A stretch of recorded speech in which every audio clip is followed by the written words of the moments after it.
People treat Macbeth's last big speech like deep wisdom. It isn't. It is the sound of a man who has wrecked his own ability to believe anything means anything. Yes, by the end of the play, Macbeth does not rise into philosophy. He collapses into emptiness. The famous language sounds grand, but the mind inside it is burnt out. So, the usual reading is too flattering. Much too flattering. People hear tomorrow and tomorrow and tomorrow, and act as if Shakespeare pauses the plot to give us pure insight about life. But Macbeth is not calmly explaining reality. He is showing what happens when ambition, murder, fear, and self-deception strip the world of purpose. And that matters, because if you get this wrong, you soften the whole play. Exactly. Macbeth is not tragic because he learns some noble truth at the end. He is tragic because he keeps choosing power, and each choice hollows him out until even time feels dead. Start earlier then. This collapse does not appear from nowhere. No, it starts the moment he treats meaning as something he can bend to desire. The witches give him a possibility, he turns it into permission. Before he kills Duncan, he still knows the act is wrong, dangerous, and unnatural. He lists the reasons not to do it, then he does it anyway. So the first murder is not just a crime. It is a break with moral sense. Right. After Duncan's murder, Macbeth cannot even say amen. That is not a spooky detail for decoration. It shows rupture. He has cut himself off from any stable order that gives words weight. And once that happens, he has to keep going.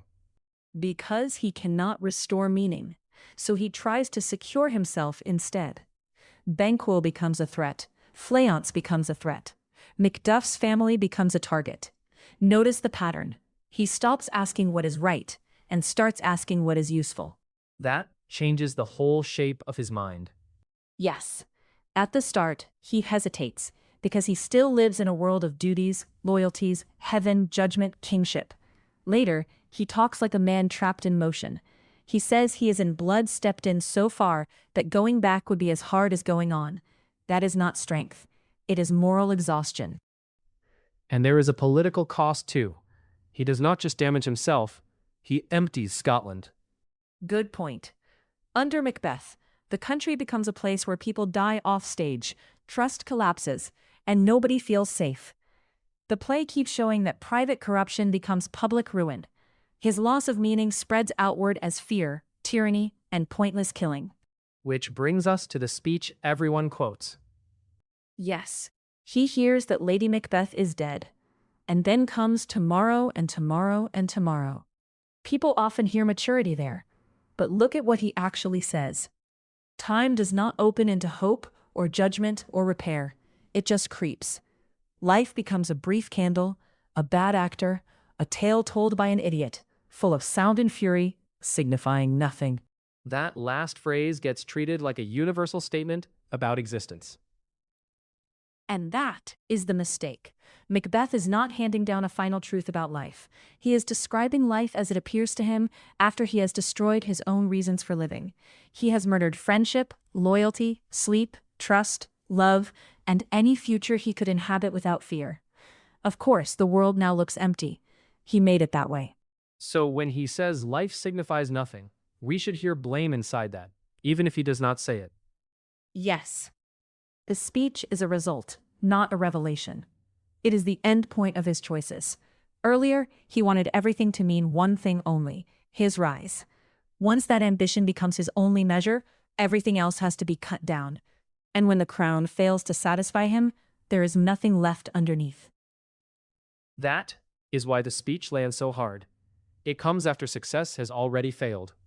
Exactly. He got what he wanted. He became king. And the result is paranoia, isolation, and a wife collapsing into guilt-ridden madness. That matters. The play is not saying desire is dangerous in the abstract. It is showing a specific bargain. Seize power by emptying the world of moral meaning, and you will end up ruling a wasteland. There is also something dead in the rhythm of that speech. The repetition drags. Because he feels time as pure extension without purpose. Not progress, not redemption. just one day shuffling into the next. Earlier in the play, Macbeth is all urgency. If it were done when 'tis done, then 'twere well it were done quickly. He wants speed, results, arrival. By the end, time has turned against him. It no longer leads anywhere. So, the man who tried to force the future ends up buried by empty tomorrows. That is the point. He wanted to master fate. Instead, he kills his way into a world where nothing can satisfy, nothing can heal, and nothing can even properly mean. The speech sounds large because the damage is total.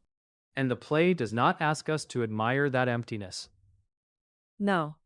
It asks us to see it clearly.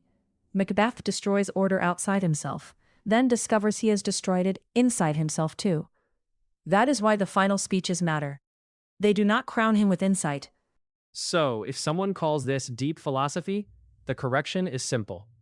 It is not a sage explaining life. It is a broken man describing the void he built. Macbeth does not discover that meaning is false. He murders his way to a place where he can no longer feel it.